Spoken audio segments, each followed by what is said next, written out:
In a world where most people watch movies and then forget about them, 3 brave heroes join forces to watch them again and then talk about them. Join them in their epic journey as they go back in time, a decade and beyond, to revisit and break down films from a vast array of genres. Do these movies hold up over time? Are they classics? Find out on Retro Movie Roundtable. Starring your hosts, Bryan, Frye, Chad Robinson, and Russell Guest. Coming now to headphones in your ears. Hello, all you lords, ladies, and knights of the Retro Movie Roundtable. Welcome to the show where we watch movies and then talk about them. I'm your host, Russell Guest, and joining me today is my co-host, Bryan Frye. And Bryan, what if there was another co-host? Oh, wait, there is. Also joining us today is Chad Robinson. Bryan, Chad, how are you guys doing? Doing well, man. Thanks, Chad. Excited to join you guys, as always. We're going back to ancient Rome, but first, we got to break the ice here a little bit. Got to ask some questions, as we always do. So first off, what is your favorite race scene? This movie that we're watching today has a really great race scene. So a race scene, I should also mention, is not a chase scene. So you can't say something like Bullet, for instance, which is a really great episode that we did recently. So, Chad, what is your favorite race scene? I was tempted to say Seabiscuit, but when I really got to think of a good race scene, I really like the goofiness of Grease at the end with the T-Birds. They're racing in kind of the aqueduct channel, and there's an instrumental of Grease Lightning. They're going up the sides. There's even some Ben-Hur influence with the rivals having kind of the spiked wheels going into the T-Bird. So it's a fun time. Absolutely. I like that one. Grease Lightning Go. Bryan, what is your favorite race scene? There are a couple of them in this movie, but the one that I actually like the most isn't technically a race. It's a practice lap that they're doing, but it's in Sylvester Stallone's movie Driven, yes. Where he is a Formula One racer, and he's doing his coin trick around the track, where he goes out and flicks several quarters onto the track, and then as he drifts around corners in his race car, he picks them up with the melted tire rubber. Yeah, and he's doing, I don't remember what song it was, but he was humming to himself too, right? Yeah, and that's why his nickname in the movie is the Hummer, because he hums to himself while he's racing. Anyway, I feel like it's not a super well-known movie, but man, I really enjoyed it. Yeah, that's a new one on me. As for me, I'm going to go with Breaking Away, which is a bicycle race. Just a really great movie. Perhaps because I love the movie so much, I love the race extra. It's a triumphant moment, very inspiring. If you could go back and prevent any remake from being made, because Ben-Hur today actually is a remake, what movie would you want to stop from being remade? Chad? For me, I hate to be one note on horror, but it's got to be the new Nightmare on Elm Street. The original is my absolute favorite horror movie, and Michael Bay got hold of it, and that's never good for almost any franchise. So apparently ruining the Texas Chainsaw Massacre wasn't enough for him. It's really not Jackie Earle Haley's fault, but without Robert Englund, there's no point to the movie. I'm still really kind of frustrated about the whole Freddy's now a pedophile, and it made a whole lot more sense he's haunting the parents' kids when it's not something that he deserved. So that one frustrates me. Okay, a frustrating remake of Nightmare on Elm Street. Bryan, what about you? What remake would you want to prevent? The Jamie Foxx Robin Hood movie. Yeah, it's just no redeeming quality to that movie. You're talking about whatsoever. the newest one with Terence Edgerton in it? Yeah. Sure. Yep. I watched it on a plane on the way to Hawaii, and then I wanted that time of my life back. It just terrible. And here's the thing. To be fair, I watched the King Arthur one that I would closely compare this to, and it with Charlie Hunnam, and it was like fractionally better. So you can really flip a coin on which one of those two are the bigger turd. As for me, I love Tim Burton, and I would actually like to save Tim Burton from a bad remake. I actually almost went with Planet of the Apes, but I I despise Charlie and the Chocolate Factory from 2005 more than I do Planet of the Apes. And so not only am I preventing a remake that I didn't want to be made, but I'm also taking one of the two big blemishes off of Tim Burton's catalog that I wish had never happened. That's fair.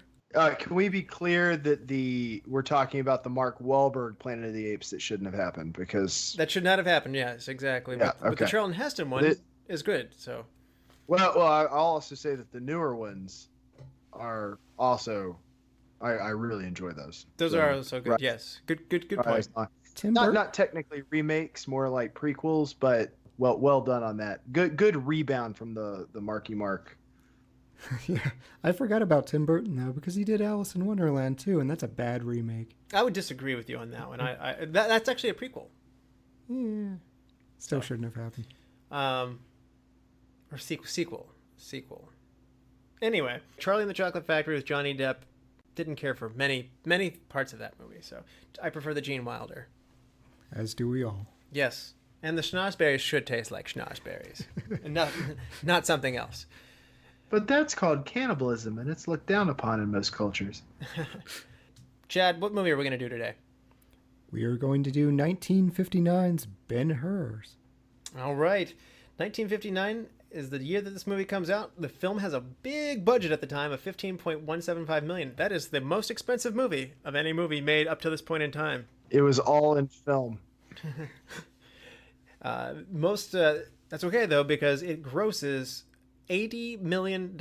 I see a couple of different figures on that. I've seen 75, and I've seen 80, and I've seen another one, but the extras on my Blu-ray said 80, so I feel like those people know what they're talking about better than the other various sources of the internet. So that's my source today on the amount grossed. It saved MGM. That's right. The place is number one in the box office for 1959, so nothing places ahead of it. Just to give you perspective of how much $15.1 million is in the box office, the number 2 movie that year, Operation Petticoat, with Cary Grant and Tony Curtis, grosses $9.3 million. This grosses an additional $6 million over the number 2 movie, so it's quite a margin, really. IMDb gives Ben-Hur an 8.1. The critics of Rotten Tomatoes like this a lot and give it 87%. The audience score give it 89%, very aligned. And if you think those are good numbers, well, the Academy Award gave it a couple numbers themselves. They gave it 11 Oscars. It was nominated for 12. It won 11 out of its 12 nominations. And to date, the only other movies to come away with 11 Oscars are 1998's Titanic and Lord of the Rings, Return of the King from 2004. That means it won Best Picture, Best Director, Best Actor in a Leading Role from Charlton Heston, Best Actor in a Supporting Role from Hugh Griffith, Best Art Direction and Set Decoration and Color, Cinematography, Best Costume Design, Best Special Effects, Best Film Editing, Best Music Score of a Dramatic or Comedy Picture, and Best Sound Recording. The only category that it did not win was Best Adapted Screenplay, losing to Room at the Top. It also won a couple of Golden Globes. It came away with 3 wins there. It was nominated for a 4th. It won Best Motion Picture, Best Director, and Best Supporting Actor at the Golden Globes. And to top it all off, some legacy awards. The AFI, American Film Institute, on the 100 greatest movies, ranked this one at number 100. So it's in there. When they did it the first time, it wasn't in there, and then they came back and revisited it 10 years later, and they made sure that it got in there then. So it's on the most current number 100. AFI also ranked this number 49 on its top 100 thrills, and it's number 21 on best film scores. As far as top 10 epics goes, this was ranked number 2. AFI really likes Ben-Hur. I mean, this is a staple movie, right? I mean, this is one of those movies that people say, if I were to hand you a movies you have to see before you die, this is one of them, right? Yeah, has to be. Even if you don't enjoy super long movies or even the topical points of this, I would actually compare this a lot to Gangs of New York. Another movie I really enjoyed seeing, but not something super high on my rewatchability list. But it's something you should see. Like this, no doubt in my mind. Absolutely. So, Chad, have you seen Ben-Hur before? If so, what were your thoughts then, and what were your thoughts revisiting it now? I have, but I really don't remember it being nearly 4 hours long. I think I had to have seen either a heavily edited version or like a TV special or something. Even if it was a TV special, I would think it would be on like the entire afternoon. I remember liking the movie okay. I've always kind of had an affinity for this time period, but I definitely appreciate it more now for what it accomplished and just the massive amount of work and undertaking this took. Bryan, what about you? Was this your first time to Ben-Hur? Had you seen it before? No, I actually own this movie. I've definitely watched it before several times. I kind of would chat on this. I'm wondering if maybe I watch it in parts, or I don't know. I definitely own it, and it was kind of a burn for me on this. I ended up renting it for my my watch for this podcast because I couldn't find it to save my life. When iTunes tells you you have 48 hours to watch a 4-hour movie, you're like, man, that's a huge percentage of that time. That would be nice if they'd give you an extension. What was your thought returning to it now, though? I still really enjoy it. I don't think that I ever looked at it as critically as I watched it this time. You know, taking notes, really looking at, okay, what do I really take from this? What do I enjoy? What do I not enjoy? It's a little bit different than just purely watching it. I don't remember specifically, I don't want to get too deep into this, but some of the effects they used for that naval battle scene, I don't think it really hit me at the time just how awesome. I don't want to say bad they are, but I guess it looked like kids playing with micro machines this time. Maybe it's a high def. Put a pin in that. Yeah, we'll talk later. Yeah.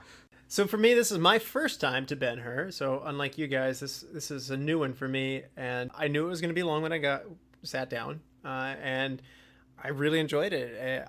The score right away just captivated me. The feeling was there. I felt like I was in Rome. Like somehow I've never been to ancient Rome. I looked forward to getting a time machine and going there someday. But if I did, somehow Ben-Hur sits in my mind as a large part of what I think it might look like. And I really enjoyed the story. That's not a revenge movie per se, but it's kind of a revenge movie. I think I definitely put it in a revenge movie.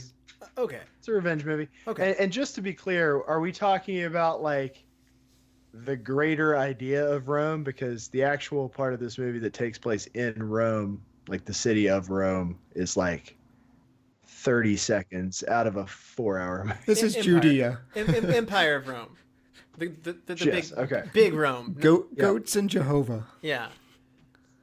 The country Rome. But anyway, I really enjoyed it. All positive notes here, getting into it now. But before we go forward, though, I wanted to warn everybody there will be spoilers that lie ahead. So please beware if you haven't seen the movie Ben-Hur and you want to keep these things, or if you're spoiler adverse, beware. We will return after these messages. President Donald J. Trump here from the White House. You know, America, we don't win anymore. Our podcasts are going over to seas to India. They're leaving across the border to Mexico. They're going to China. It's very sad to see, really. America, I win at everything I do. And if you want to win too, you got to go to iTunes, Stitcher, Spotify, wherever you get your podcast, and get the Retro Movie Roundtable an amazing, luxurious 5-star review and comment. Tell them how to make the show better, and they too will win like I do. That's not all. We're going to win by going to like the show on Facebook, and Facebook is going to pay for it, believe me. Also, email the show at retromovieroundtable@yahoo.com. Do this and we will bring great podcasts back to America, like my favorite podcast, the Retro Movie Roundtable. Soon you will see we are winning again, and you are going to win so much you're going to get tired of winning. We're going to win more than Charlie Sheen. Believe me, I know Charlie. He's a very reasonable man and a very good friend of mine. This message was endorsed by President Donald Trump. Welcome back, and as mentioned before, there will be spoilers that lie ahead, so if you don't want to know what happens in Ben-Hur and you haven't seen it yet, this is your final warning. Having said that, Chad, why don't you refresh people's memories who haven't seen Ben-Hur since 1959? We've got an older audience than I thought. Ben-Hur is about an elite outsider within ancient Roman society who is betrayed by a high-ranking Roman official, is forced into slavery, and has to compete in Roman games while on a path for vengeance. Are you not entertained? So Judah Ben-Hur, who is played by Charlton Heston, is a Jewish prince who is made a scapegoat by his former childhood friend Messala, who's a Roman tribune, when a tile falls from a roof and hits the new Judean governor. That actually happened, just not in this sequence. Judah is sentenced to row the galleys as a slave, and his family is imprisoned. Judah's galley is attacked by Macedonians, and his ship sinks. However, Judah manages to save the Roman consul Quintus Arrius during the battle. Arrius is grateful, so he allows Judah to drive his chariots for him, and eventually he adopts Judah, freeing him. Judah misses his family and returns to Judea, where he runs into the sheik. Judah impresses the sheik, and upon learning that his family is now dead, he decides to compete in chariot races on the sheik's behalf. He manages to compete in a race against Masala, and he wins, killing Masala in the process. Because cheaters never prosper. Remember that, kids. The crowd then does the first century equivalent of a court storming. He's declared a god. That's kind of weird. With Masala's dying breath, Masala tells Judah that his family are still alive and are in the Valley of the Lepers. Judah blames Rome for corrupting his friends, rejects citizenship, and reveals himself to his family at the leper colony. His family goes to hear teachings from a young rabbi, but it turns out he's now on trial and he'll be crucified. Poor timing on their part. As the unnamed man passes by carrying his cross, Judah recognizes him as a carpenter's son who helped him when he was first sold into slavery. The man is crucified and a storm rages. Miraculously, Miriam and Tirzah are healed, and Judah returns home a changed man, no longer filled with vengeance. Probably didn't hurt that the guy he wanted vengeance against was already dead. Well done, well done. It's amazing how you can take a 3-hour and, 30-minute movie? 45. A 3-hour, 45-minute movie and condense it down to that, but you did a good job. Oh, yeah, that was wonderfully succinct.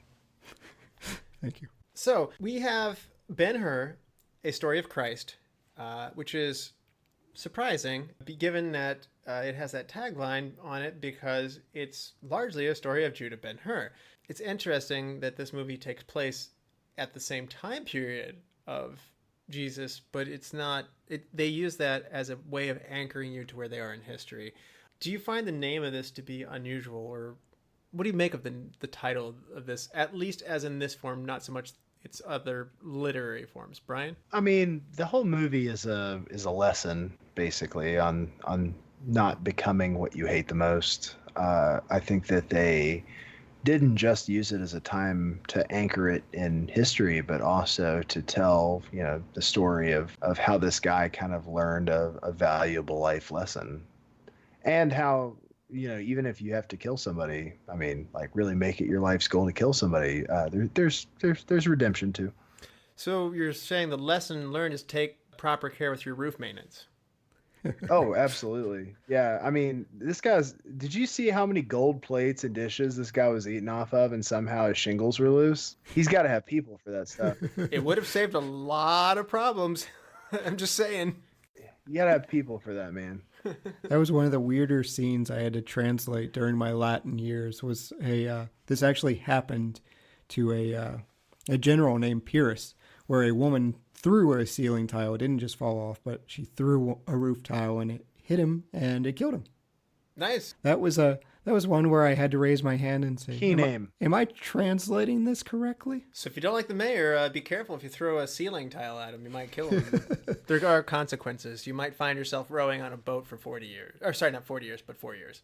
So in terms of, though, the story, this thing is epic. It's a lot to take in. Bryan, you mentioned that you broke it down to pieces. It would certainly do well as like a whole series, like a Netflix series or something like that. But if you binge watch, in a way, you've kind of undone that. So we watch epics all the time nowadays by binge watching. So we've talked a lot about this length of 3 hours and 45 minutes. Chad, is that too much time? Does it use it well? What are your thoughts there? For the most part, I actually thought the pacing was really good. Whenever Charlton Heston was on the screen, or later on the Sheik, I was really interested. I was engaged. There were a couple odd instances. I honestly thought that opening, other than the music was special. I thought the opening could have been cut, the nativity scene, because and we'll get on to that later as well, but we could have established this was in Jesus's time anywhere throughout the movie. Like, that scene was a little a little lengthy. And also, the Magi were not at the Nativity. It's a well-known story, though. But the Magi weren't there, and they're just like, here's Balthazar. So would you prefer tickets would you prefer a street ticket scalper being like, get your tickets to Jesus, 2 tickets to Jesus? Look, they took several other instances to reinforce this is during Jesus's time. We could have figured it out. Would you prefer New York paper boys from Newsies being it's Jesus feeds 40? I didn't time the whole thing out, but based on the introductory music, the nativity scene, and then really getting into the story, probably the first 25 minutes could have been realistically cut. Wow, that's a ballpark. That's a ballpark. It could have been 15 minutes. It was a big chunk, but honestly, I really did feel like the pacing was pretty good. I did too. The only thing that really struck me is, and by the way, love the score, the intro scene where it says introduction, and it's just got a painting of marble with the words introduction or beginning on it, or something like that. Something like commencement. It sits there for at least 8 minutes. So a third of what you're talking about, Bryan, is just staring at a title screen. Give me something to look at, give me something to look at while you're playing that really wonderful music. Upon my second watch through for the podcast, I definitely skipped. I want to say it was 16 or 17 minutes in. I just basically clicked it and then let it ride from there. Okay. So a little bit of a slow start, but it wouldn't be the first movie that had the slow start. I always equate slow starts to Deer Hunter. Oh. It's fine to maybe enjoy the music the first time you watch it, but yeah, there's no reason to. It's kind of I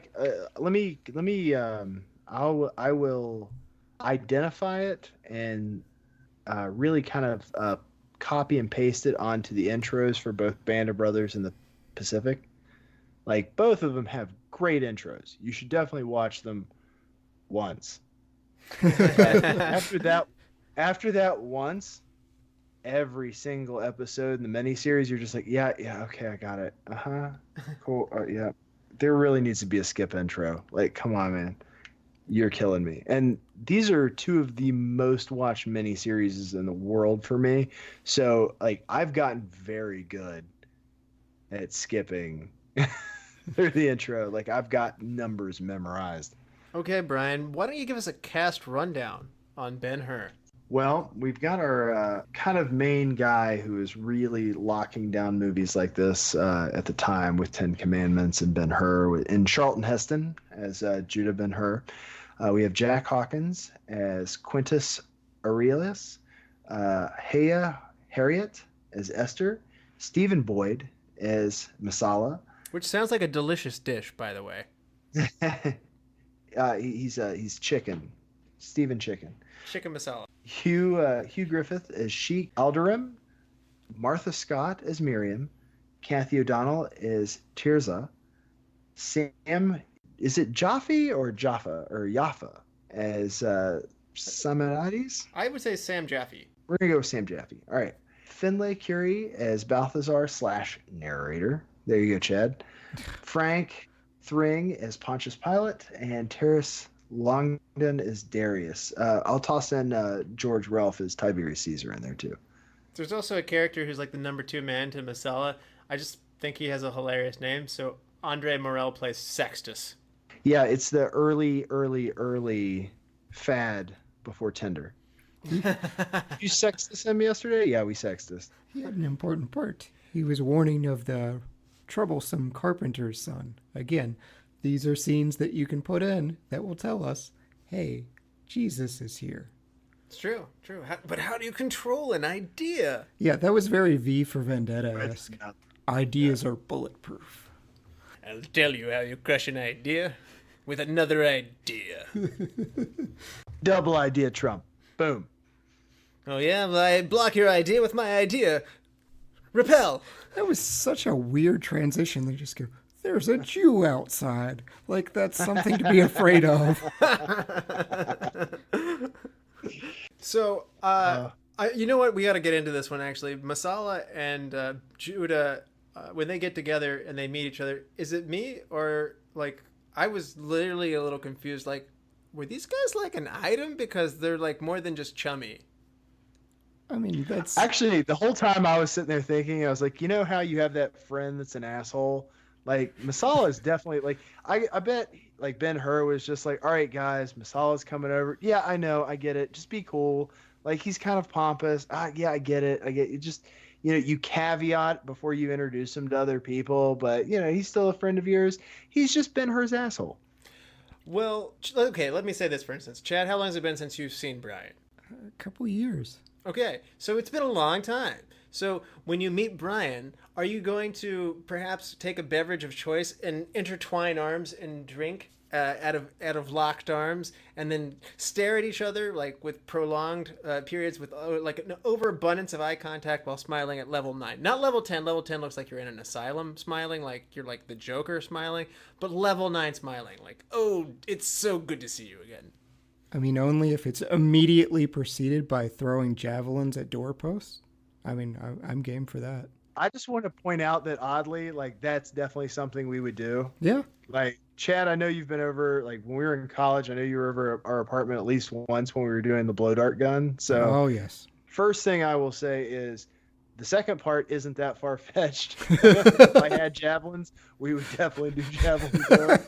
I'll just earmark that as a javelin throwing, just an idea for later. But since you brought it up, Russell, I'm going to make sure that happens next time I see Chad. They threw that entire scene was set up just for the point where he's on the boat and throws the javelin to show you that he's accurate. Again, we would have believed that he could have made the shot. Maybe it's more amazing that you haven't seen your friend in like several years if you don't have Facebook or something like that, and you can't just like follow him along. It's just like, my God, it's you. I can't believe it.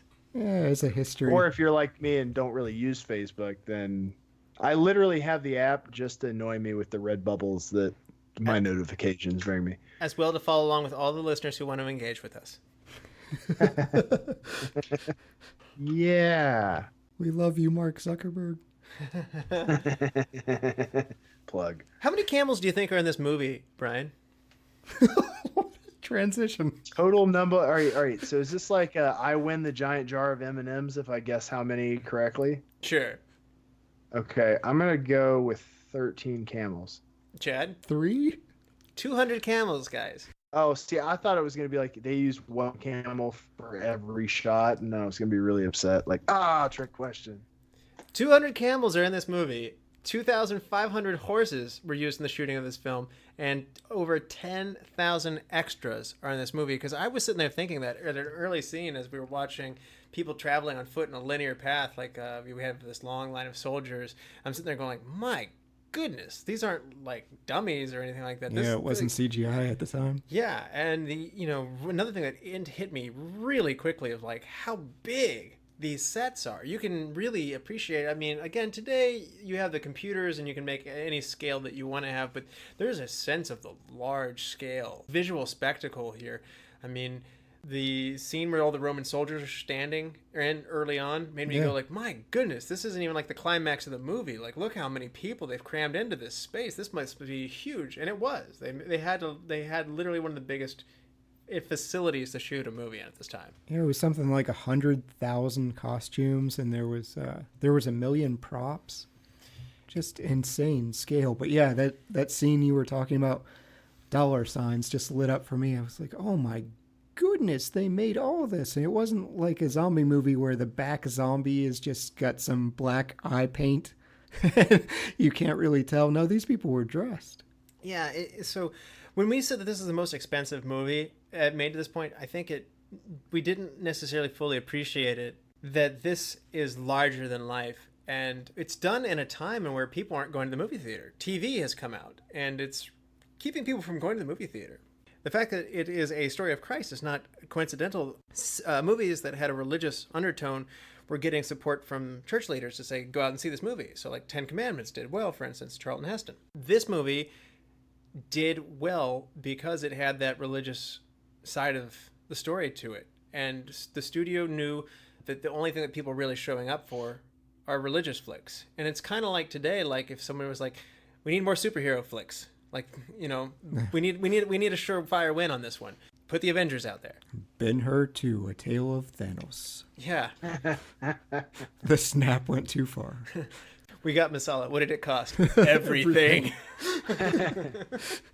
Ben-Hur's I got will, the Infinity Gauntlet.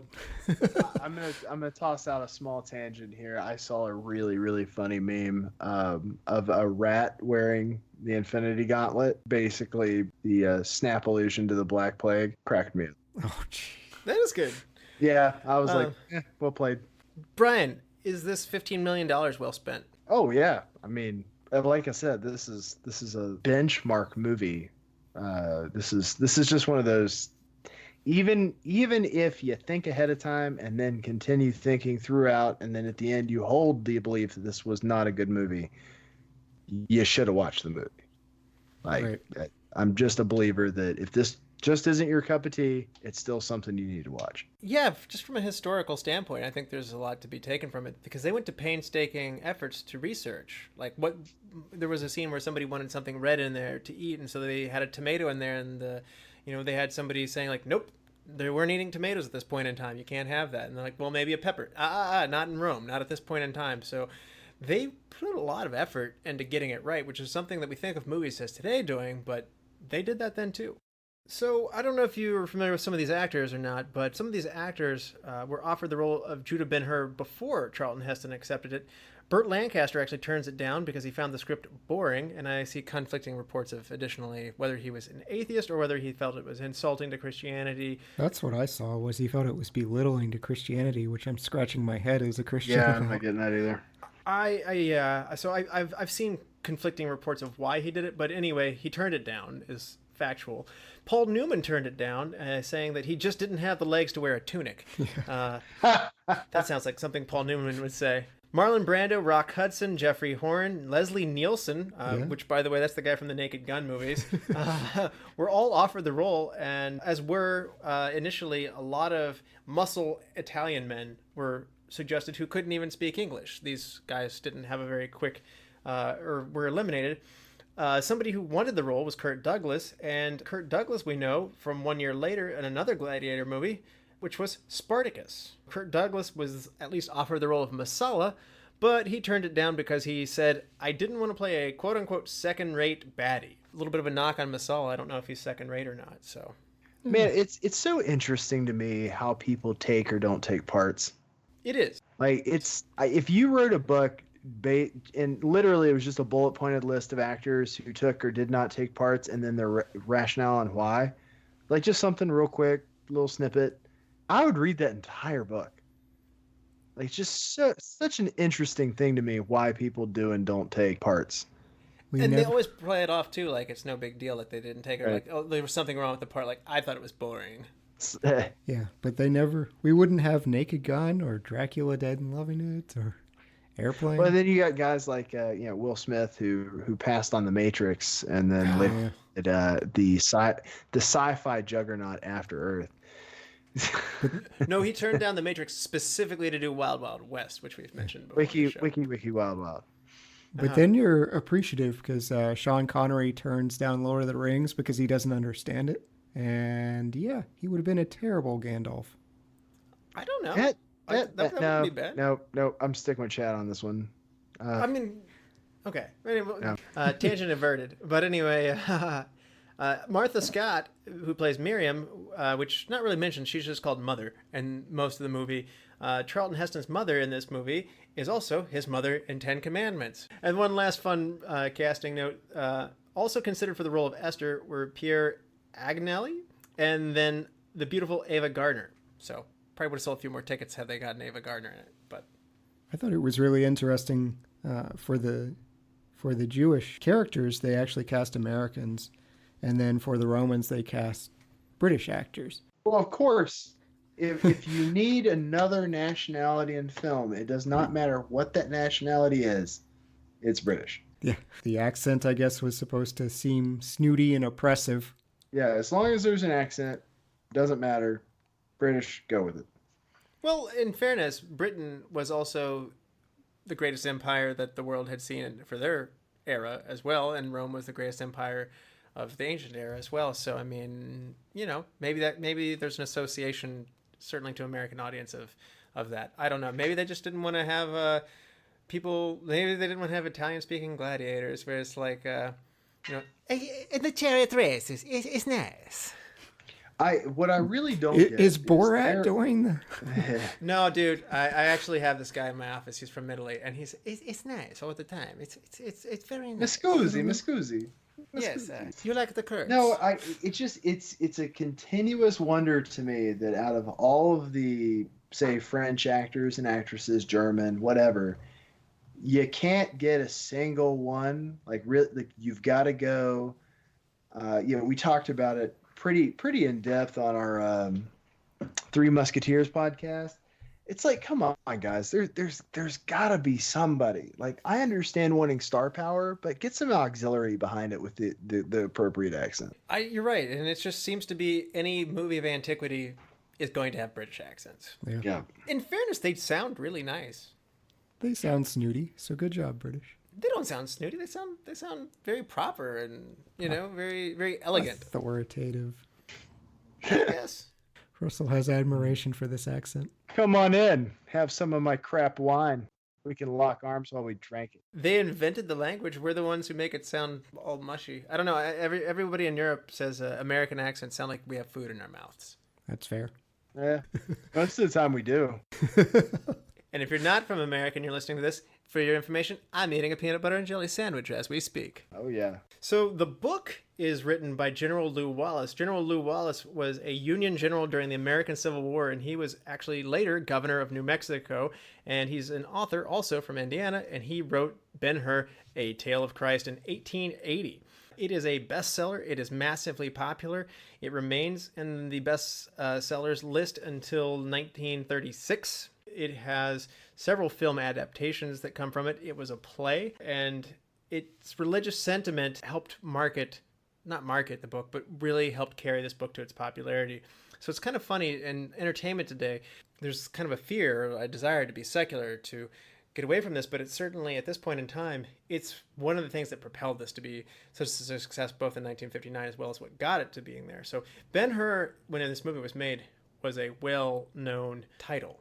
I don't know, it's like we keep making The Great Gatsby over and over again. We should stop. He's mediocre at best. He's not great. Yeah, we actually should have stopped a long time ago. The first movie is made in 1907. It's only a 15-minute long silent movie that's basically just a chariot race. But then they make this movie again in 1925, and it's a silent movie. But this one runs 143 minutes. And one of the fun things about this is young William Wyler was one of the many assistant directors in this movie. And he is later the director of the 1959 remake that we're talking about here today. There's continuity back to that 1925 production. Interesting. Chad, you mentioned a little bit earlier about the state of MGM. Yeah, they were failing. Like, this was kind of a last gasp for MGM to save them from bankruptcy, and it really did. It pulled them out of the red, really helped establish the studio, which I'm glad for because I love Leo the Lion despite him not roaring in this movie. That's one of my look for this. Did you see why that was, though? Yeah, the director felt the kind of serene nativity opening would have conflicted too much with Leo the Lion roaring into the movie, which I don't know that I agree with because it was really a bombastic brass introduction, but Leo the Lion is silent. At first, I respected that notion to keep Lion quiet because we're going to go right into Bethlehem. But then I realized we listened to several minutes of music beforehand, and it's quite a palate cleanser. It's not like a little jar of sherbet before your dessert comes. It's like a bucket of sherbet. Your palate is more than cleansed. This movie was actually supposed to come together in 1956. Earlier, and Brando was supposed to be the lead role of that production. So the production kind of fell apart, and then it came back together again later. And as Chad mentioned, it was the last hope of the studio. And they said, you can have as much money as you want to William Wyler, but if this doesn't work, that's it. Yep. We're going home. And so William Wyler was the director on this one. And he takes the job because he gets a base salary of $350,000 as well as 8% of the box office grossings, or 3% of the net profits, whichever is greater, which means he made bank in this movie. His base salary alone was the largest ever paid for a single film, and obviously this movie grossed a ton of money. So he enjoyed the checks from this for sure. Jeez. Like, that's He awesome. deserved it. Yeah, he could actually take the bet. Oh, Hugh Griffith's character? You mean the Sheik? Yeah, he could actually take Sheik Iterum's. The 4-1. Yeah, he could take Sheik Iterum's bet at least if he wanted to. I don't know. Did you guys watch that scene and just think, one day I just want to travel around with a chest of money? Yes, all the time. Yeah. I should not take bets because I would have told you the Golden State Warriors would have won the championship this year, and then at the beginning of the season, I would have been like unloading a crate of like money and be like, yeah, all that money. I just need to go to a country where there's just such casual racism. They're like 4-1 odds. Yes, that's also the difference between Jews and Romans and Arabs. I'm like, geez. I mean, don't beat around the bush. That's what I was saying, like, about that. Masala's whole character is like, he's just kind of a dick. So it's like, you kind of got to take that with a grain of salt because he's like the arrogant Roman. But actually, what really made me think of it was there's a stand-up where the guy's talking about, you know, old movies and stuff where the Lord like rides up to two people and he goes, "Bring a shovel, we're gonna dig a ditch and bury them. Bring another loyal man such as yourself," and then just tosses them like a random bag of money. And they're like, "Oh, thank you." It's just it's like, "Oh, thanks for this." We're just you know. And I love how he like really took time to like dig in there with the stick. Like, "Yep, it's full. No fake bottom here. $1 bills." The Sheik Iterum's like throwing money around like Rodney Dangerfield in Caddyshack. Like he's just like, "Here, get yourself a suit and a new face." Well, it's even more like additionally entertaining to me that, you know, if somebody walked in, let's say you did have a chest of gold. If you walked into any retail establishment and tried to pay with that, people would be ticked, man. They're like, "Come on, man, that's tons of coins. What are you doing?" It's like, I'm happy I would assume you were a pirate. This movie shoots in 65mm camera, which cost $100,000. One of which of these cameras is demolished in the chariot race. It just falls out of its arm and crashes into the ground. Like, I was so tired. Yeah. Again, they spent big on this movie. So, but yeah, you're right. They were sore. The camera had been busted. And then William Wyler, he used to joke saying that because he's Jewish, he would say it took a Jew to make a good film about Jesus. That's awesome. I didn't know he said that. Yeah. I think his daughter was telling a story that he said this frequently. So The more you know. the hardships that Ben-Hur goes through, Bryan, are you a fan of like the rowing, the nearly drowning, saving somebody's life? I mean, do you feel like this story is coming together well from William Wyler, and then how it transitions later to this big climactic chariot race, and then it transitions to a whole other thing in the back quarter of the movie? Oh, no, this was fantastic. See, nowadays we use a 30-second montage of a guy loading a submachine gun and then sticking a knife in a sheath. But no, the 2.5 hours of showing how exactly he became a real man's man and able to defeat his arch nemesis. That's definitely old school. I feel like if this were shot in the 80s, you'd have that exact montage to Simply the Best. I'm trying to think of a pop culture song that has like rowing drums. I didn't realize what went into driving a stick shift boat in Rome. Man, that is not a fun job. I think they just designed the boats to not run on wind specifically so they could have Hebrews row them around. They weren't all Hebrews. And he kept going. I was Sure. like, okay, that's gotta be, it's like battle speed. I was like, okay, I get it's a 2-speed boat. And then he's like, attack speed. And I was like, no, that's not it. You're just making that up to be an ass. And then he's like, ramming speed. And I'm like, dude, come on. There's not 4 speeds. That's shit. We're at 11 right now. Stop. Just like, what are we even ramming? At what point do you start playing like death metal cadences and watching people die? Yeah, did you not get the Mad Max type feeling? Valhalla with a guy in front and a flaming guitar? I feel like I would not be good in the rowing boat. I feel like whenever somebody asks me to clap, I get out of sync a little more easily than some people. And so I think I would be a bad rower, but I still, given my bad rhythm and everything, I would still be like, when is it my turn to drum, man? You're just up there with the hammers. When are you going to tag out? I want to drum some. It's way easier. You get whipped, and it's like, how is that helping? I mean, give me some Gatorade if you want me to keep going, man. I'm sweating over here. I need some electrolytes. Come on. There's no breeze in the bottom of that ship either. It's like, oh, you don't want to. Oh, this man's sick. Put him in the that hole. The hold. Yeah, and on that note too, like if they put somebody like in like 3 floors down underground and leave them there for a long time, it's like they're still alive. The food's gone, and then you go back. Oh, they're diseased. Did not know that. Yeah, we've already seen their attendance for their prisoners. It's like, are they still alive? Well, the books say they're here. Well, I gotta hand it to them. That was pretty dramatic because they don't show them. They show the cell where the prison guards open up the cell and they just see their faces and they're horrified. And you're like, what? Are they dead? I mean, this is an overly strong reaction to being dead. And then they're like, they're lepers. And it's like, yeah, but that was extreme. I was like, is there a bear or something in there? Like, they've seen lepers before. Well, it's pretty much not something you want to be around. I felt like the movie made out that them going to prison made them lepers, but wouldn't that have happened at home if none of this had ever happened? Like, that's correct, right? That's how that happens. No, the bacteria could have existed in the cell. Yeah, definitely. The cells, or you're malnourished and you're around other people who are disease plagued. No, I mean, they had the life of luxury. They are in good shape where they were before. Again, I'm just going to say this again. Take care of your roofs, people. Architectural advice. Yeah, but it can't leprosy just be something you get? Is it just a contractable disease, or is it something that... It's actually not contagious like they thought, but No, there it was is. a lot of ostracizing. Contact and air, both. I didn't think it was. I've got to look up some leprosy facts. So everybody listening, we're just completely conjecturing on leprosy. We are not doctors. If you think you have leprosy, go see one. It's by and large a conquered disease, right? Like, we're done. Well, it's still in the world today, but it is curable today.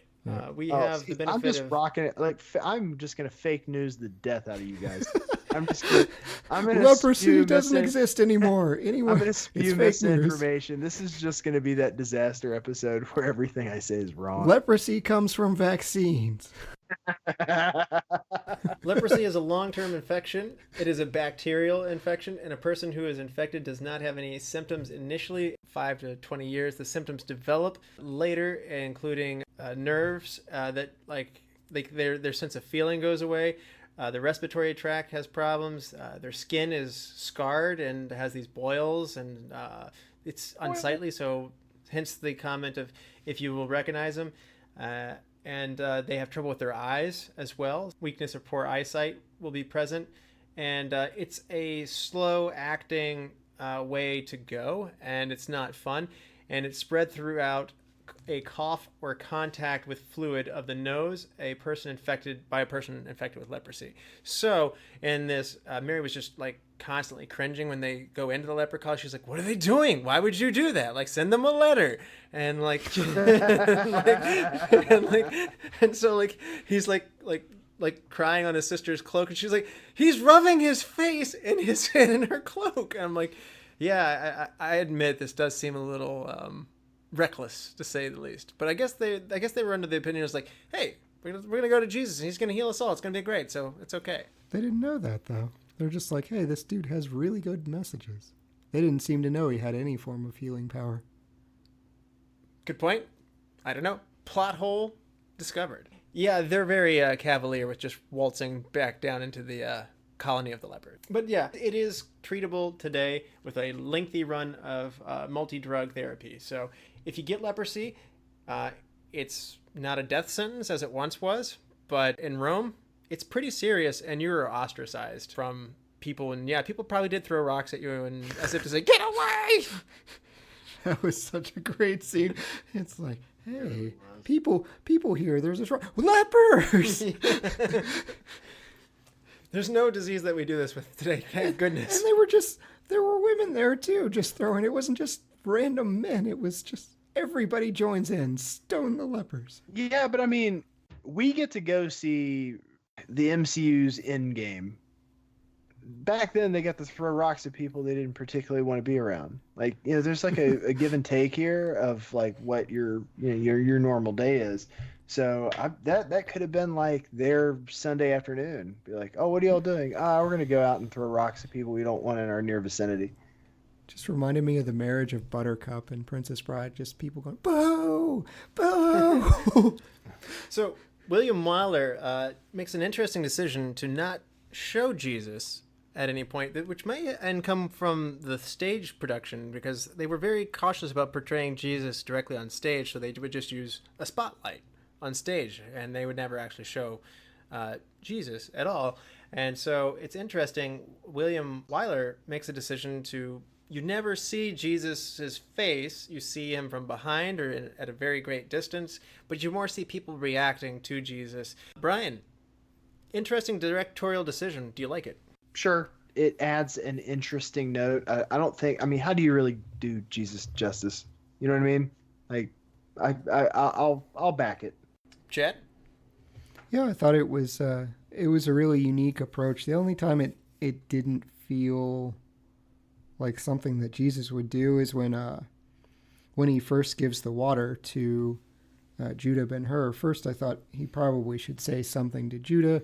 He typically did. It was a reflection of the story of Jesus and the woman in the well, John 4:14. But whoever drinks of the water that I will give him shall never thirst, but the water that I give him will become in him a well of water springing up to eternal life. He says that to the woman at the well. He doesn't say anything to Judah. But the weirder interaction was with the Roman soldier. So the Roman soldier is looking at him, and he goes through these expressions that's just, it's like horrified, ashamed, and everything else. But my initial thought was, so I used to play Mortal Kombat growing up, and there was a character named Cabal that was horribly burned, and one of his fatalities, he'd take off his mask, and there'd be snakes come out, and he would scare them with his face. And that was kind of the reaction I was getting. Like, Jesus is staring at this dude, and he's just like, ah! And then he just walks away. I'm like, this is a weird thing. Jesus would have said something to either him or to Judah, and he just did neither. Interesting take. I hadn't considered Jesus having a snake face. But, No, I love the fact that you can drop a Bible verse in one point and then drop a Mortal Kombat I'm a man of many interests. insert for the next thing. Like, that's fantastic right there. It's like, and this is why we're friends with you. Jesus could have had a terror face right there. Boom, snake face. So according to Charlton Heston, William Wyler is he's reluctant to change his mind about anything. So if you come to him as an actor and make a suggestion, he's pretty controlling, and he's not really up for doing it another way. Heston said, I doubt Wyler likes actors very much. He doesn't empathize with them. They seem to irritate him on the set. He gets very impatient with them, but invariably it always comes together well. He also says that the only answer that I know that is that he has impeccable taste, and every actor knows it. And so there's a sense of trust in working with him. And Wyler also told Heston at one point, I wish I could be the nice guy on set, but you can't make a good picture that way. I don't think this is a guy you want as your boss. Yeah, he was known as 40 Take Willie. He kind of strikes me as like the Steve Jobs of directors. That's right. And going back to last week's episode on Miracle, like it's like Herb Brooks like whistling, do it again. Yeah. Again. Yeah. He wouldn't give them any direction other than do it better or again. Yeah. There's another one interesting one where Heston said that he kicked a pot in a scene that had no sound. He had him do it like 12 times, and he was like, at one point he goes up to him and asks him, he's like, I'm not sure what I'm doing wrong here. Like, can you, like, why are we still doing this? And he's like, I liked how you kicked that pot in the first scene. I wanted to do that, but then kind of do another thing. And like, he's like, well, he didn't tell me that. So like, I thought I made a mistake by kicking the pot. It's not in the script. So I didn't it was an accident. Again, there's some of that frustration working with Wyler, but hey, he saved MGM, and he does have great vision, it turns out. Yeah, discovered Audrey Hepburn. Oh, really? Yes. He discovered her and directed her in her debut of Roman Holiday. Also Barbara Streisand and Funny Girl. Oh. So he's got quite the eye for talent in addition to directing. Yeah, and he is loaded up with movies that are later nominated and Oscar winners. Ben-Hur is his biggest achieving one, but yeah, he's He's an acclaimed director after this. And it's interesting. His career goes back into the 20s. He does a ton of silent movies as well. Wuthering Heights is terrible in movie and book form. Okay. I haven't seen that one. Well, since you brought up Audrey Hepburn, I'll do my one book plug for the podcast. If you guys haven't checked it out yet, there's a new World War II history book on Audrey Hepburn's time as a adolescent and a Dutch spy during World War II. So, book's called The Dutch Girl, and definitely recommend it. Is that the one with Eddie Redmayne in the movie? No, it's an actual book about her life. Book. The Dutch Girl. Yep. Yes. It's about Audrey Hepburn when she was a teenager and a Dutch spy in World War II. True story. Danish Girl.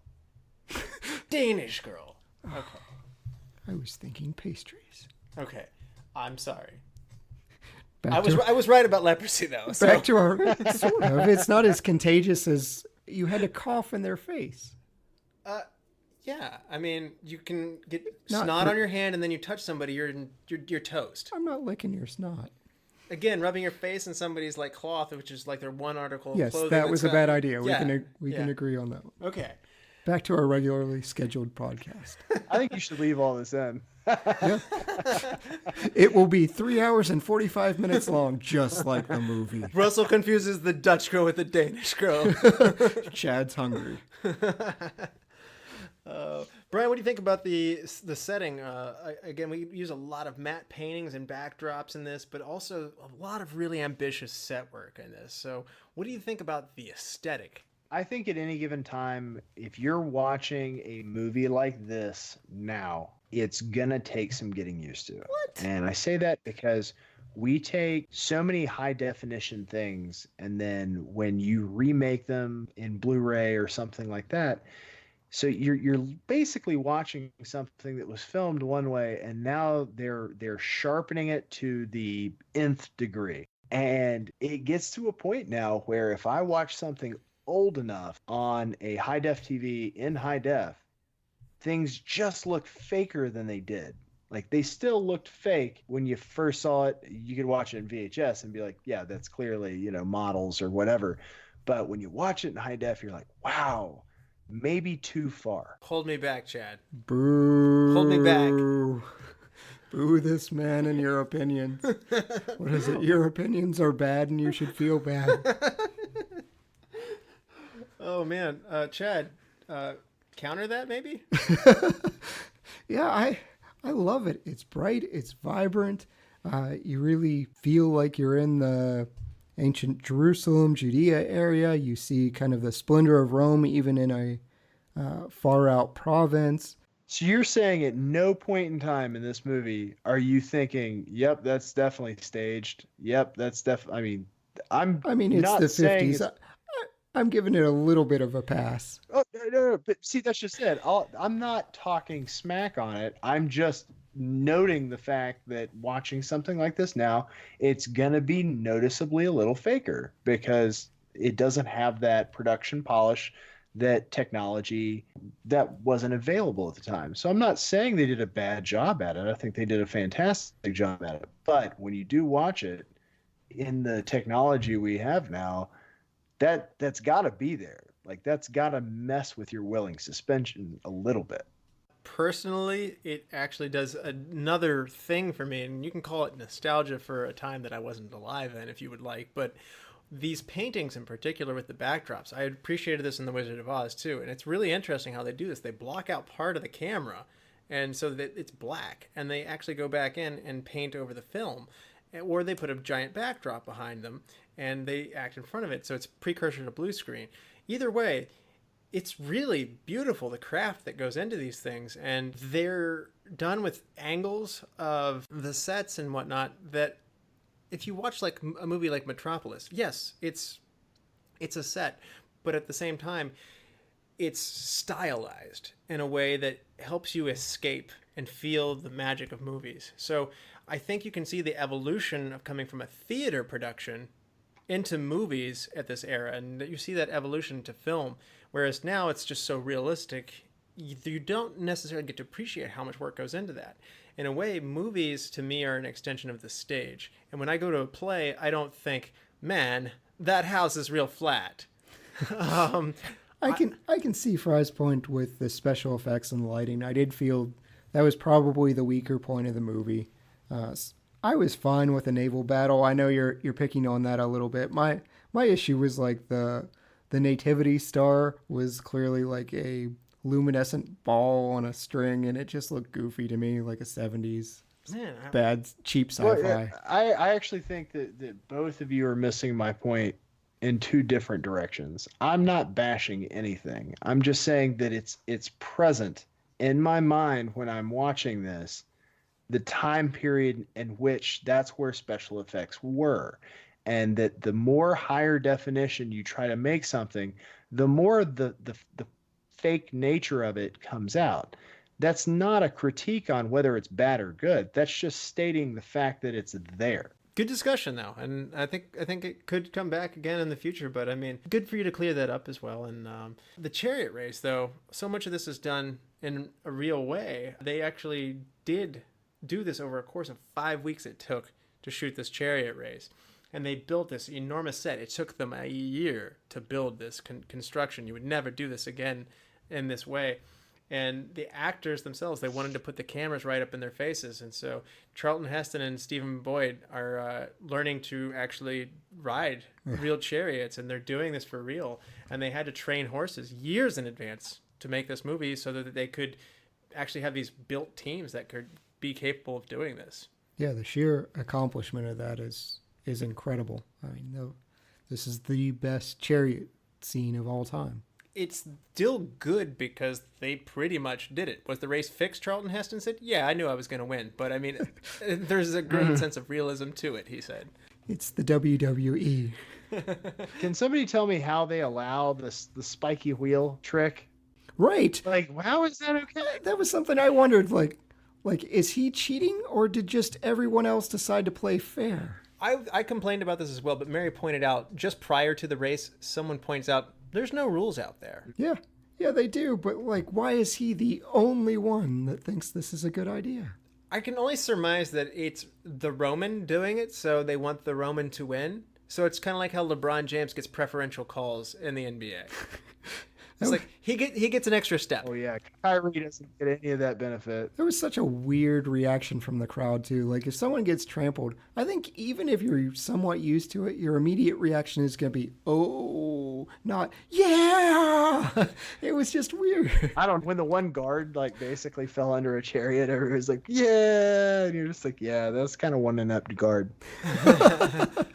But anyway, it's interesting. Heston also kind of talked too about like driving the chariot. I didn't realize this about chariots. They slide. Obviously, the wheels have no ability to turn, so the skill goes on the horses. He talked about like how you have to have your strongest horse on the inside because it's the one that bears the weight of the chariot as it goes through, but you have to have your fastest horse on the outside because it's the one that goes around the outside. And I mean, he really got into all this stuff, and it's kind of cool as an actor that you get to immerse yourself in this world. I mean, he really was into it. He practiced every day. Yeah, his advice to the Sheik was solid. Move your steadiest one on the inside. Yeah, but I mean, that's apparently legitimate stuff, is what he was saying in the commentary. So, and by the way, the grandeur of those stalls before they start, like where the chariots start behind that giant colonnade, and the racetrack with that huge sculpture in there, man, that's really amazing. One reason might have taken 5 weeks is every time that the chariots would come out and do like a scene, they would then have to have someone go back and rake the dirt so it looked like it was fresh. That raking process took like a whole day. Oh yeah. Go rake the track. I don't want to rake the track. Nope, your day to rake the track. Dang. And yeah, the extras look good too, by the way, in this crowd. They put so many extras in this movie. It pays off. I mean, again, I feel like you're in this roaring coliseum. Yeah. How many people do either of you remember how many people are in the Coliseum? I don't know, but I mean, it was in the tens of thousands, I thought, but it was impressive seeing all that. I was there for the Dark Knight Rises. I was one of the extras in the Gotham Stadium, and we did not fill Heinz Field. They really just shot specific angles, and it really seemed like they tried to fill this Coliseum. Can you find yourself in The Dark Knight Rises? Yes, I can. During the Pledge of Allegiance, we were there. Hines Ward, Some interesting 6 things. points. Yeah, the greatest CGI was making Hines Ward fast. He never said he was fast. He was just tough. He outran bombs. Chet, He won with heart. Chet, That's one of my I favorite actually players. laughed my earphones off. Thank you for that. You're welcome. Meandering podcast. Unbelievable. Anyway, 3 hours and Steven- 45 minutes. I think we're going to go long. It's going to happen. But you're welcome. I'm not going to apologize for being long. You get a bonus. So Stephen Boyd, Masala, he actually has blue eyes, which kind of caught me off guard why they would have done this. But they make him wear brown contacts in the movie, which I didn't know they could do that back then, but they could. But it just turns out everybody on the set seemed to have blue eyes, and William Wyler said, there's too many people with blue eyes in this movie. That's their way of being culturally sensitive, by the way. He's like, you wear brown contacts. The Jews are a well-known people for having blue eyes. Yes. Yeah. Also, Stephen Boyd mistakenly grew a gigantic bushy beard for the role, only to find out, again, they were always on guard for what was historically accurate. They pointed out that no Roman general or anybody of nobility in Rome's not going to have a clean shaved face. So he worked really hard on this beard, and he's like showing up. He's like, look, guys, I made this beard. And they're like, shave that. He's like, oh. Fail. And then also, Stephen Boyd's a good bit shorter than Charlton Heston. He's 4 inches shorter. And so they had him wear platforms in his shoes so that he would look like he was standing up next to Charlton Heston at a more equal level. Oh yeah, you've got to be level when you're locking arms and drinking wine. Yeah, which, by the way, I still think is weird. Still. I'm going to come back to that. Brian, next time we see each other, Yep. we'll take a picture and send You it see to him Russell. Yeah, Chad's going to be drinking a Baja Blast, like from Taco Bell, like with interlocked arms, and Bryan having a chalupa in the other hand. Deal. Do they still make Sobe? Yes, yes they do. And Sobe, if you'd like to sponsor us, we'll gladly sell your product. And we have to mention it because people get upset by it, and you would never do this today. Hugh Griffith is a British man, but he's in brownface, and he plays the Arab sheik. So He won an Academy Award for this. that's true. So he did it well. He's the Robert Downey Jr. of his time. I liked his character, I have to admit. Like, Yeah. I mean, I did too. He was fascinating. I loved it. yeah. Just nowadays, you kind of got to get someone that looks the part or not paint their face. By the way, Jake Gyllenhaal's still not the Prince of Persia. That's pretty brutal. See, it's better when you're good at it, like Hugh Griffith is. Yeah. But if you're bad at it, like the Prince of Persia, which it was just bad all around. Yeah, there was nothing. Okay, really. real quick. This is massive tangent, but I've got to ask the question. Has there been a good video game movie?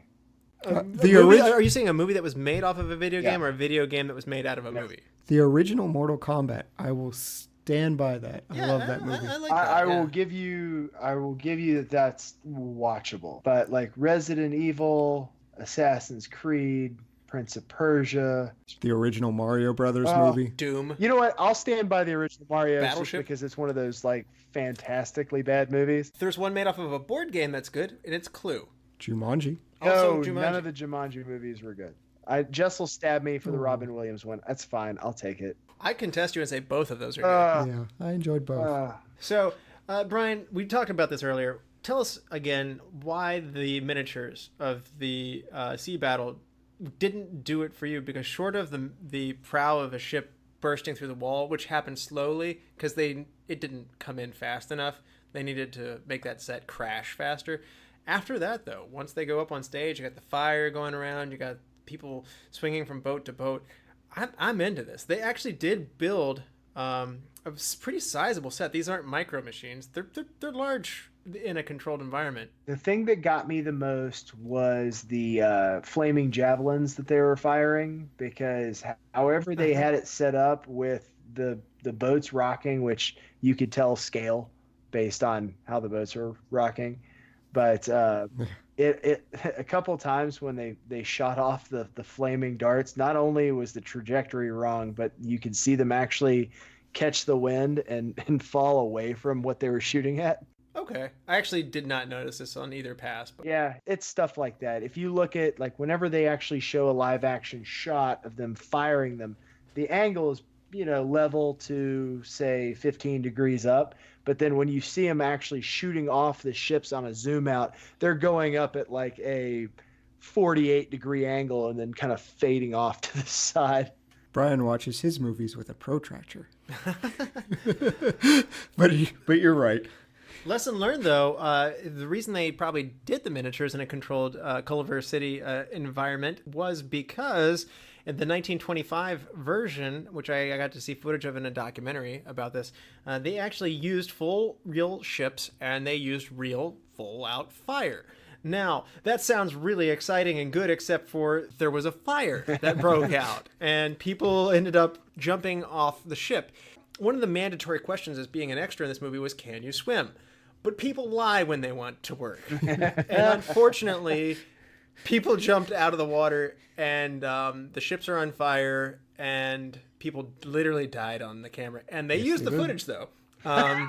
So it's 1925 and it's not real clear what that death toll was on that. OSHA really wasn't a thing. It was not. Here's Bill going down. Leave it in. But Bryan might watch that 1925 one and go, you know what? This is real. This is legit right here. Things are on fire. I'll put it to you. That guy looks like he's actually drowning. It's so realistic. Again, this isn't a criticism, but it goes back to one of the things. It's a pet peeve of mine in television. Whenever you see someone get handed a cup of coffee, and you can tell by the way that it was handed and the way that it was taken that there's nothing in the cup. It drives. This man takes his coffee seriously. Well, all right, fine. Any sort of beverage container that is opaque. It's. What? Trust me, if you go back and watch How I Met Your Mother, and outside of them, anywhere other than the bar where you actually can see liquid in the glass, it's fake. You can just tell. This is going to ruin things for you guys. Okay, I did wish I didn't know that. The naval battle was cool for me. Like, again, I liked it. Rome was terrible at naval battles. It was just something they generally tried to avoid. They actually adapted their naval tactics. They brought these little planks over, so there weren't ropes that they were swinging over, but there were planks that will lock on to the other trireme or the other boat. So they could go over and they could fight on foot because that's what they're good at, stabbing you at close distance. They really were terrible. It seemed to work well for them because they amassed quite an empire. Yeah. Well, they did win that fight, but Arius' ship went down. True. I like how he tries to commit suicide because he's so ashamed at the loss and like, I got to go down with my ship. And it's interesting in that Ben-Hur keeps him from killing himself. And in the end, he comes back to realize, like, man, it's really good I didn't kill myself. I'm a hero now. Yeah, I get a parade. Yeah, which worked out great for Ben-Hur, too, because I guess he's still made to be a slave because they certainly couldn't let him off the hook. But this movie makes slavery look really good, by the way. Which part? Ben-Hur is really nice to his slaves. Yeah, like, he's just like, all of a sudden, he's like, you're free. And by the way, if you want to marry me, you can. I mean, like, or like, by the way, my son's dead, so I'm going to give you my entire empire to my slave. Yeah, the initial, you're free, wanna kiss thing? Yeah, that was odd. Cause there was like 5 minutes where slavery was okay, and then there was a giant chunk in the middle where it was horrible. The rowing is bad. That's just true. This is true. But I'm pretty sure slavery is more rowing and less getting an inheritance of a massive estate. Oh, yes. Well, he was adopted. He became young Arius. True. So it's just like Augustus Caesar. He was not Julius Caesar's son. He was adopted. Fun facts. Yeah. Did not know that. And by the way, if you can't tell, Chad's dropping some serious history nuggets on us here. Masters in history from Duquesne University, right? Yes, that's why I write code for a living. Well, if somebody asks you what are you going to do with your history degree, you can tell them it's working out for me. I write code and owe money. Soundtrack, Bryan, what do you think about this, in my opinion, awesome score? Oh, it's fantastic. I think the music's great. Obviously, we've touched on the intro and then the intermission and then the outro. But yeah, I wouldn't change a thing based on the music. It's an epic score for an epic film. There's a 9-minute chariot race scene in this, and it's the longest composed piece for a movie at this time. So, and I should say it's Miklos Rosa, that did the score here. And I mean, to me, this is up there. I was not familiar with this movie or the music, but to me, this holds its own with Star Wars, Indiana Jones, and Lord of the Rings. I mean, it is that good. Yeah. Yeah. I don't know if it's still true, but it was the longest score ever composed. There's 110 minutes of music. I believe it. I played the French horn, so I always like these bold, brassy type scores, and that's what this was. It just had that kind of punchy, in-your-face trumpet brass sections going quite a bit. There were times when there were driving trombones for the rowing scene to mimic the percussion, the driving of the drums. So You were just waiting for some orcs to come out of a hole in Moria the whole time. dun dun dun dun dun. Again, it makes the sets that I am enthralled with more spectacular to me. Somehow when you add a great score, it makes anything better. Yeah. You could be sitting there eating a Happy Meal, but then like if you sit there eating a Happy Meal to a great score, you're like, oh, this is an amazing Happy Meal. It's epic. Maybe not. Maybe it's just a Happy Meal. I don't know. But Bryan, look for this. One of my big pieces for this was how you'd already touched upon how they painted over the film for some of these backdrops. I love the ingenuity. So it's not really a look for this specifically to this movie, but I love the ingenuity that went into making these fixes before the technology was available to do fixes. And I think that it's a hallmark of so many 1920s on to say 1960s films of smart people coming up with very innovative solutions to fill in where technology wasn't there yet. Oh, he's completely redeemed himself earlier from saying the boats didn't look good. That just warmed my heart. Chad, look for this. You can actually see Charlton Heston's stunt double be thrown out of his chariot during the big chariot race. He winds up on the lip of the chariot. He did manage to climb back in, so he wasn't trampled like other people. Those were dummies that were trampled. But yeah, someone actually did get thrown off. And unlike the 1925 movie, they lived. See, now that would have been a great segue to the 1925 movie if they were like, all right, some of you extras, you're going to have to be trampled. We're going to need... There was an actual pileup in the 1925 one as well. Like the chariots smashed into each other and like... Yeah, that was a tragic loss of horses. Yep. Well, the guy that died too, that's sad. But again, they didn't care about people back then. They certainly didn't care about horse injuries. But I want to make it clear, I'm sad about the human loss too, but a lot of horses died in the 1925 movie. It was pretty appalling. Then they lost that whole disclaimer at the end of it saying no animals died in the filming of this movie. Oh, we can't put it up anymore. Yeah, that wasn't even necessary. It was just assumed animals were harmed. yeah, it's like, don't worry, we made all of the horses in this movie into dog food afterwards. Oh. Too much? Okay. Yeah. It's the first movie remake to win an Oscar for Best Picture. The actually is another movie though that wins an Oscar for Best Picture, and it is the second remake, and it is The Departed from 2006, which I did not realize is a remake. I didn't either. That either. So remember that time we did a podcast about movies and then we didn't really know all that much about movies? We're getting better. Yeah, we're working on it. It's episode 40. I mean, we're sounding very legitimate. We mentioned it earlier about the face of Jesus never being shown, but the actor is also uncredited. He was an opera singer, but the actor's name out of reverence was not included in the film. Interesting. Jesus was a good singer. He had a heavenly voice. Absolutely. So, and then another one that I'm going to call out here is someone did the math, and I'm not a historian, so grain of salt. The internet told me this, which, so you know, the internet's not wrong on anything, right? Always true. Always true. The sum wagered by Masala against the Sheik at 4-1 odds on 1,000 talents would be the modern day equivalent of approximately $660 million. Oh, God. Ooh, wow. Okay. So that's how much, like, that's why he was like, ooh, that's a lot of money. But don't worry, I'm a Roman. I'm better than you. Yeah. Well, hubris. That's a lot. So the Sheik cleaned up on this movie. It was interesting, too. While we're throwing in historical things, everyone's talking about, they're worried about the Jews and they're destroying the statues and things like that, and they're uneasy. Yeah, it was clearly anti-Semitic, but at the same time, the Jews actually did rebel against Rome. It was 140 years later, but that uneasiness in the Judean region stuck around. It was a Maccabee revolt. That's actually why Hanukkah is celebrated. That was during the time of the revolt of the Maccabees. Man, it's great to have somebody with some historical background on here. He plays the French horn. He does history. He does programming, which I'm not sure how the show's ever going to use that. No. 011 Oh, no, I threw a 2 in there. See, I'm not good at programming. Fail. Fail. Ruined binary. Yeah.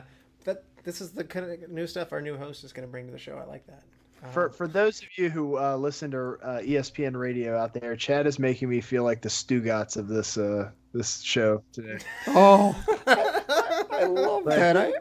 I will be the Stugatz in every other category other than religious history. I'm just over here. This is my wheelhouse. Spewing out fake stuff. I don't know what I'm talking about. He's dropping. I learned today that drinks don't have liquid in them frequently on TV shows from you, Bryan, and it's changed my world. I love how that's the most meaningful thing I've added to the show so far is how the coffee cups don't have actual liquid in them most of the time in film, and Chad's dropping Bible verses on us, like actual historical fact. I mean, really, he's carrying the lion's share of the actual substance of this is what you should take away from this film. Oh, well, this is one that everybody can has a good say on. It's time to hand out some awards. Bryan, are you ready for some awards, man? Yeah, I'm just desperately looking for a dunce cap right now. I might go sit in a corner after I'm. Chad, you ready? I'm ready. MVP, you kick us off, Chad. William Wyler. A film on this scale was just kind of unheard of, and still, it's an amazing accomplishment. Just the amount of work and polish this movie had. That's a great choice. Bryan? I actually have the same thing. This is probably the first real epic I remember watching. Definitely got to give it up to the director for saving an entire movie company. You know what? I was going to pick Charlton Heston. I had it written down on my sheet, pick Charlton Heston, but somehow you guys have talked me into it. It's William Wyler. Talking about all this great work that he's done here. Absolutely ambitious. Working 16-hour days for prolonged periods of time. He had the vision to bring this through, and he pretty much saved not only MGM, but in a way that it was a return to get people back in the theaters. So who knows? If we're not doing this, TV probably wins out, and we're not doing this podcast. We're doing Retro TV Roundtable, which A, doesn't have a very good ring to it, but B, I don't think you want to hear us talk about the Jeffersons. Hey, listen, Retro Radio Roundtable? I could do an entire show on the X-Men or Batman or Spider-Man cartoons of the 90s. Oh, X-Files? I've got Bewitched down. Okay. They changed Darren's, apparently. Yes, they did. Dick York is better than Dick Sargent. Hot take. No. Okay. Best supporting actor, Chad. Despite the issues with the brown face, I think it's Hugh Griffith. I loved when the Sheik was on screen. He was a fascinating character, and I just wanted more scenes with him. He was a lot of fun. Yeah. Again, if you're going to do it, at least be good at it. Yeah.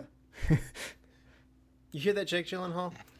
Bryan, best supporting actor. I definitely want to go first next time so it doesn't sound like I'm just copying off of Chad the whole time. But I completely agree with that. Can I say he was the most entertaining character in the entire movie? I'd agree. And it was such a small part of a big movie. I'm going to take the path less traveled on this one and go Jack Hawkins, Quintus Arius. He's the commander of the boat, telling people to row, and I really liked his character. He had a big presence in this movie, so I liked him. And actually, I want to call out real quick, why do you believe that he did tell them to unchain Judah Ben-Hur in this? I did not have a good answer for that. So the boat's about to go down. He doesn't know that, and he unchains him. Why? Well, initially he respects his restraint. He identifies by the look on his face, and I think part of him understands the fire that keeps him alive. And once he learned a little bit more about him, and you could even kind of tell the respect that he had for Charlton Heston. And when he says, what got you here, and he's like telling him the story, and he says, my mother and sister were innocent, and he goes, but you weren't. And he goes, would saying it one more time make any difference? Like, I feel like that whole dialogue between the two of them just showed a quickening respect and kinship that he had not seen in Slaves past. I think some of it goes back too with Charlton Heston's or Judah's time with Jesus. When Jesus gives him that water, you can see in the shot when he's revitalized, and there's actually a different coloration to Judah. It's not just regular water that Jesus has given him. And so I think that made him stronger. I think it made him It's like stand Fiji out. water? No, it's wine. Yes. Yeah, it's really expensive. But there's a lighting difference on Judah when he stands up amongst the other slaves. They're dirty. He's shown as clean. He's got more strength, and I think it lends back to his interaction with Jesus. Okay, and I really dug the scene here between Quintus and Judah, and so that's my supporting actor. Thank you for basically explaining why I picked that, Bryan, better than I could myself. Oh, no problem. Hidden gem, Chad. Oh no, Bryan said he wants to go first here. So although if you take mine, I'm going to be upset. I only go in a circle. I have a hard time with this mix mash. So hidden gem, Bryan. My hidden gem is the father of Esther, his future love interest. I like the interaction that he gives with Charlton Heston, not only introducing kind of the daughter into the mix, but also with how he stays loyal to him. Obviously, injuries are involved in that. Really showed kind of the scumminess that they were going for with Rome, and how they've treated this man and his, not only his family, but his servants as well. So Simonades, or Sam Jaffe is the actor, right? Yes, Sam Jaffe. Okay. Interesting thing about Esther, or Haya Harareet, that you brought her up. She's the only non-American Hebrew in the movie. Yep. She's Palestinian. Fun facts. But enough with facts. Here's Chad. Ouch. Yeah, that's how you gem. intro me, man. I'm going with the drummer on Arius's ship. I don't even think they had an actor associated with this. I couldn't find one. But that guy had to be absolutely exhausted. He's keeping a good tempo. Oh, he's exhausted? Yeah. Yeah, other people I'm sure got a break, but during these takes, I mean, just the pounding, consistent rhythm that he's putting out, and especially when they're going at those fourth and fifth gears that Bryan was talking about, I was impressed. I'm going to go with Claude Heater for my hidden gem. He plays Jesus, and he's uncredited. Way to play a big part of the movie. Yeah. Recast. Chad, who is your recast? I'm going to recast Masala, and who I want in that role is Christopher Lee. Oh. I kind of wanted more of a Francisco Scaramanga type vibe from Masala, not the chummy old buddy. Just a little bit more. I was going to say, he's going to have a hard time at the beginning. I want a little bit more villainy of like, hey, I'm introduced to this dude. You say he's a friend, but I don't trust him. You say he's just a friend. No. Bryan, recast. I want to go with Charlton Heston's character, but I want to do it in lieu of, let's ignore the 2016 remake of this movie. Yes, please and, just understand that I'm taking this from a point where I would love to see a modernized remake that keeps the majesty of the original. And I was thinking I'd really like to see Viggo Mortensen play Charlton Heston's Ben-Hur. Oh, I like it. Yeah, that probably would have turned out better than what they did, perhaps. I don't know. Anything would have turned out better. I haven't seen the remake. I actually haven't either, but I've heard really bad things. In less than 30 seconds, Chad, why is the remake bad? CGI. Okay, well then, all that comments about the sets looking fake potentially looks bad in early CGI. Listen, They're trying to keep it consistent with poor current day technology. Okay. All right, then. So my recast is going to be Finlay Currie. He plays Balthazar. He's the man with the white beard, and kind of he's like, I'm quite sure this man is the Son of God, and he's also the narrator. I don't know why I I didn't like this guy. He didn't have the presence I was looking for. So I want some presence for Balthazar. For one, if you have a name like Balthazar, you need to have some presence. Otherwise, you're going to get beat up. But I'm going with Laurence Olivier for this one. I like it. Nicolas Cage played a guy named Balthazar. So did Gavin Rosdale. Yeah. That was a fascinating thing though that I've never considered. Like the Magi going back to Judea like 30 plus years later and checking up on Jesus. I was like, I never thought about that. You just kind of think, hey, they checked out the young child and then pieced out. But no, that was a cool plot point. Oh yeah, so much more than myrrh. But where my savior at? Yeah, best shot, Bryan. I will go with any of the aforementioned times where they use art tricks to show background. I think all of those it's fascinating to me. Also, hats off to the artists that made them happen. They do look great. I mean, and I mentioned it on the Wizard of Oz episode too. It's so cool. If you want to go with, in terms of a stirring moment, though, I would say the reciprocation of Ben-Hur to Jesus giving him water, and how they made it seem that via just touch, Jesus realized who he was. I do like that as well. Chad, best shot. Russell, you touched on this earlier, but there's a zoomed out shot of the circus while the riders are pulling up to their starting positions. Trumpets are playing this loud overture, and it's really part of Wyler's style. He likes to basically cram as much as he can in the shot, get both foreground and background. This was something he specialized in, and it's just a majestic shot.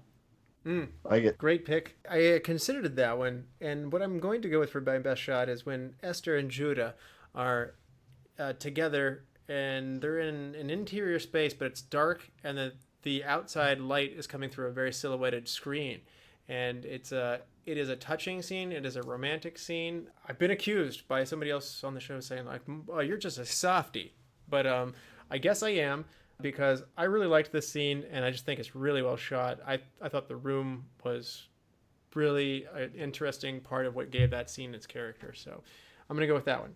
Best scene, Chad. The chariot race. It's the best chariot race of all time and up there on the best races of all time. Yeah. Right up there with Rat Race. I love Rat Race. I do too. Bryan, best scene. I don't think you can really go further than the chariot scene in this. It's iconic. I mean, it's what made this movie memorable many decades after it came out. I thought you were going to go with the naval scene. I should have. You were like giant.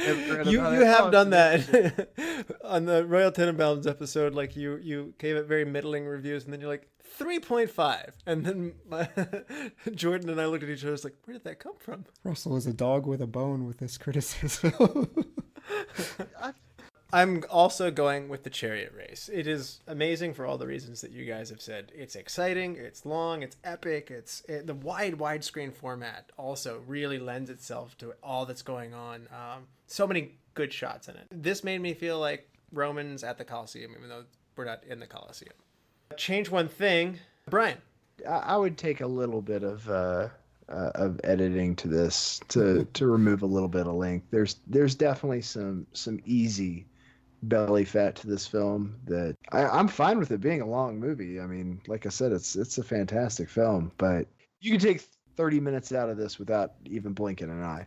It's worth mentioning that this was trimmed down. The book's actually considerably longer. It goes well past this movie. This movie cuts off and chooses a different place to end the movie, as well as it removes a lot of other stuff. So this must be a behemoth of a read. It was like 4 hours and 15 minutes before they edited it. Yeah.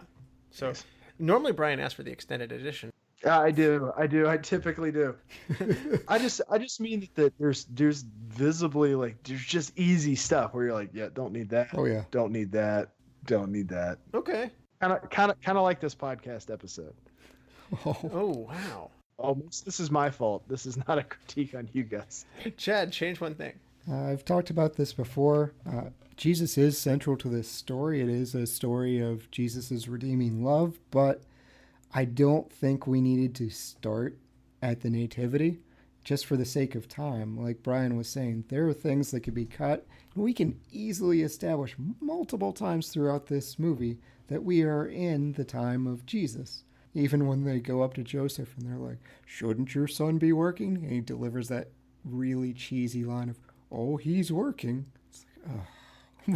But we could have gotten it with Joseph from the house of David, and here's my wife Mary, and oh yeah, our son's going to be a carpenter too. But you got to keep in mind that's what's selling the tickets though at this point. Like without that, we don't save MGM. He's. I'm not saying cut Jesus. This is a story of the Christ. Just cut the first birth part. That title is very confusing, at least in this rendition. It's a story of Judah Ben-Hur, but yeah. No, Jesus is central to this. Just the nativity didn't need to happen. For me, despite I actually wanted to say make Masala and Judah just a little less chummy, just dial it down a little bit. But I covered that one earlier, so I'm actually going to say the leper plot is a little too indulgent. I feel like this is where I want to make my cut, because I'm going to go along with you guys and say there's some opportunities to make some cuts, but I feel like we trudged through the leper colony a little too much. I feel like this is where the movie, if at any point there's a little bit of drag, it's just kind of like, oh, okay, Masala's dead. This was a dramatic finish. And then like, okay, then you get to the crucifixion, and then things end up, so you can't totally remove the leper part of the story, but I feel like we wade through these waters for longer than I'd like. Is that fair? Yeah, you could have cut the Esther visiting the first time and then just have him visit the second time. Masala. Yeah. Yep. Yeah, that's actually. I agree with that. Yeah, you've actually once again stated what I was feeling better than I did. Best quote, Chad. One wife, one God I can understand, but one wife is not civilized. It is not generous. Well delivered. Bryan, best quote. I'm going to go with the Ben-Hur Esther part where he says, if you were not a bride, I would kiss you goodbye. And she said, if I were not a bride, there would be no goodbyes to be said. Oh, it's so good. Yeah. I was going to be mine, so I've got a runner-up that I wanted to give a nod to, but seeing as how you pick that, I'll give this one. Quintus Arius says, why did you save me? And Judah says, why did you have me unchained? And then they kind of quarrel a little bit. He tries to kill himself. And Quintus says, what's your name, 41? Judah Ben-Hur. And Quintus says, Judah Ben-Hur, let me die. And then, ironically so, Judah Ben-Hur says, we keep you alive to serve this ship. Row well and live. Yeah, I enjoyed that. Which is what Quintus told the ship earlier. So, excellent callback. I told you this is just one of the parts of the movie I really love. It's come time to rate this movie on a 5-star scale. Bryan, what do you rate Ben-Hur? This is going to be I think this is going to be my first 5-star movie. All right. Wow. Wait, no, I don't think it is your first 5-star movie. But, all right. Yeah. Congratulations. Woo. You are stingy with them. I am very stingy with them. Chad, what do you rate this movie? Yeah, it's a 5 out of 5 for me as well. Part of it is I love sword and sandal flicks. Gladiator's my favorite film. I enjoy Troy, Frye. Alexander notwithstanding. Kingdom of Heaven. Yeah, it's got important historical context. There's a lot there for someone that loves ancient Greece and Rome. And, as a Christian as well, the message of Christ really hits home for me. And Judah's interaction of how the sword had been taken out of his hand after meeting the Prince of Peace, and the final shots of the crosses with the shepherd leading the sheep. It's all beautiful. I love it. Yeah, and for the record, Bryan, you gave a 5 to GoldenEye. Deserved. Oh, yeah. Gotta do that movie. I'm going to make it straight 5s and give Ben-Hur also a 5-star. This movie does so much. It takes you on an emotional journey. It has the love between Esther and Judah. You go through the trudges of this turmoil of being put into slavery and then coming out of it on top. There's the revenge element of coming back to Masala, and then as Chad mentioned, there's the religious side. It is one movie that just does so much, and love that score. I just want to say that one more time. It's the tie that binds this whole thing. So, yeah. 5 stars. Excellent. Chad, do you want to help me pick a movie? I do.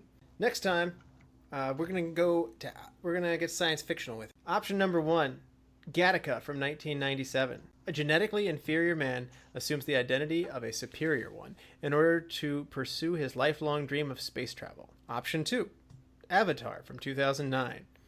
A paraplegic marine dispatched on the moon of Pandora on a unique mission becomes torn between following his orders and protecting the world he feels is his home.